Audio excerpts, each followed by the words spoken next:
Get 5 coffins ready. In SMITE, assassins tend to be the most difficult gods to play as for two very good reasons. For one, you're a squishy god who needs to be in melee range to deal damage, so you need to pick your battles exceptionally well, especially when it comes to late game teamfights. But also, given that it's the hardest class to play as, it tends to have the most complicated and mechanically intensive characters in the game, since there's more expected of you if you intend on playing these characters at all. And plus, assassins run far and wide in terms of their playstyles, basic attack based, ability based, bruisers, and so on, so this class is on par with mages with the variety of characters you'll run into, but are often much more difficult mechanically to play on top of that. Let's shift on over to the more ability-centric side of assassins, with the simple but effective Raven. Raven's game plan is super simple. Land a root, then walk up in one, proceeding with basic attacks thanks to that slow. This is made even better, in part by its passive, which grants you a shield after 8 hits of any type, ability or basic attack. So, when you're stuck doing new player things, aka just running at people, your passives got your back to make things a bit safer too. And then once you get an understanding of how blink works, blink, slow, and then root. Super simple, super effective.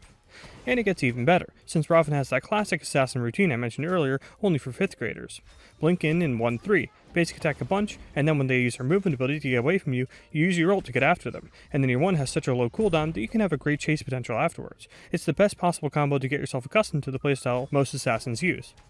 His 2, sure, you're not going to know the optimal timing of this against every ability in the game, but I'm sure every new player appreciates having the option to become immune to literally anything in the game with the press of a button. That said though, despite his passive working with basic attacks, Raven's not really a basic attack character, so don't get too carried away there. Let's instead get to someone who has a mix of both assassin styles. And is easy, but has plenty of room for mechanical plays too, Nemesis. Nemesis has a great mix of both basic attack style and ability-based plays, since she uses her abilities to set up for herself and then goes in with basic attacks. It's a very simple game plan and one that's hard to mess up. You want to get in range to hit people? Just double dash in. Then when they try to get away from you, just use your 2 to slow them and continue your onslaught, or vice versa. This really works great thanks to Nemesis' passive, which grants you power and reduces the power of whoever you're fighting, so when it comes to one-on-one fights, it's kinda hard for Nemesis to lose them, unless she's behind or just forgets to use her abilities or something.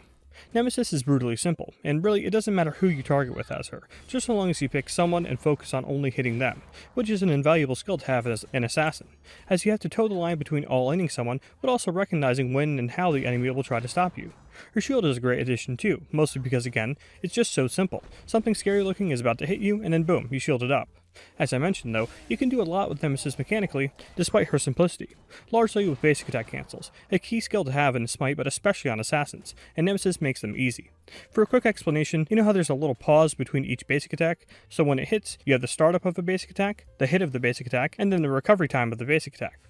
So by using an ability as soon as the basic attack lands, you can cancel out that recovery time, and then basic attack again immediately. In Nemesis' case, just hold down left click and use one of her abilities. They all function great with it, but especially her first and third abilities. So Nem, easy to play, teaches you about isolating targets, and has a lot of headroom for more mechanical plays. Someone who doesn't really have any of that, but is more of a bare-bones assassin is my honorable mention, Bakusur. Bakusur is probably the most simple character in the game. You activate your 3, leap onto people, and basic attack. That is the character. That should make him great for beginners, right? Well, he's kinda too simple. To me, you really don't gain much from playing Bakusur knowledge-wise. You literally just ult, 3, basic attack, or earlier on in the match do that leap combo I mentioned a moment ago. Really, that is it. So he's not teaching you about some of the fantastical mechanics of assassins, or giving you a feel for the more standard blink, hard CC, and then combo routine that most normal assassins bring. But if you're really struggling to get your foot in the door with assassins, particularly in Conquest, Baka's the obvious choice. He's just so easy. So let's finish this up by talking about a god who's a mix of ability and bruiser styles, Fenrir. Fenrir does a boatload of damage and has access to a simple attack speed stem that helps him win most trades, and a super high damaging ability which tracks enemies, making his main forms of dealing damage very beginner friendly.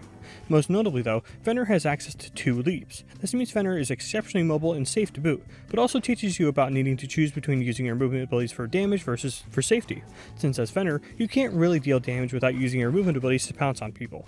That said though, the game plan here is obviously very simple. Get your passive stacks up with your basic attacks and 2, then leap in with your 1, and then chase with your 3. It's so easy.